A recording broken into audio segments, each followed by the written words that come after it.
The cold wind cut through the crowded grocery store parking lot, biting at the man's exposed hands as he struggled to lift 2 heavy bags into his trunk.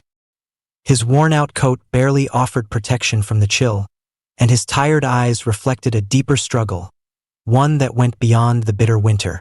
David had been laid off 3 months ago. Every trip to the store was a painful reminder of how little he had left. Every item he put back on the shelf felt like a failure. But today he couldn't afford to dwell on that. He just needed to get home and stretch what little he had for another week. "Excuse me," a soft voice interrupted his thoughts. He turned to see an older woman, her frail frame barely holding up the bags in her arms. Her eyes were red-rimmed, and her face carried the weight of a sorrow he recognized all too well. "I'm sorry to bother you," she said, struggling to balance her load. "Could you help me with these?" David didn't hesitate. Of course, as they reached her car, he carefully placed the bags in her trunk. "There you go," he said with a kind smile. The woman took a deep breath, seemingly fighting back tears. "Thank you," she whispered. "It's been a difficult time." He nodded, sensing that her grief ran deeper than she was letting on. "Take care of yourself," he said gently, turning to leave. "Wait," she called after him, reaching into her purse. "Please, take this." She handed him a small, wrapped parcel and slipped it into his cart before he could refuse. "You've been kind when you didn't have to be. This is for you." Before he could ask what it was, she was gone. The parcel at home, David sat at his kitchen table, staring at the small package. Curiosity gnawed at him. He unwrapped it carefully. Inside was an envelope and a set of keys.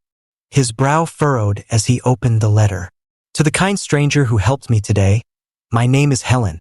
You didn't know this, but today marks 1 year since I lost my husband. He always believed in the power of kindness. He said it was the only thing that could truly change a life. And today you reminded me of him. These keys belong to a cabin he built with his own hands.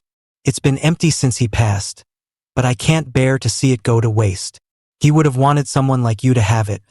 A fresh start, a new beginning. Consider it a gift from one struggling soul to another.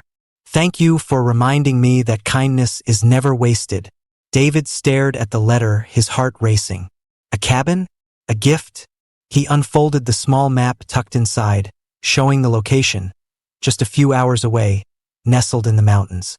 The journey the next morning, David followed the map, his heart pounding with a mix of disbelief and hope. He hadn't felt this kind of anticipation in years. After hours of driving, he found himself standing in front of a beautiful, rustic cabin surrounded by towering pines and fresh snow. It was breathtaking. The air was crisp, and the only sounds were the wind whispering through the trees and the soft crunch of his boots on the snow.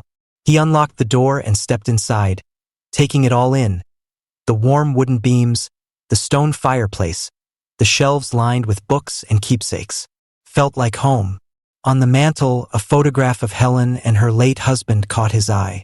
They looked so happy, so full of life, and now their story had become part of his.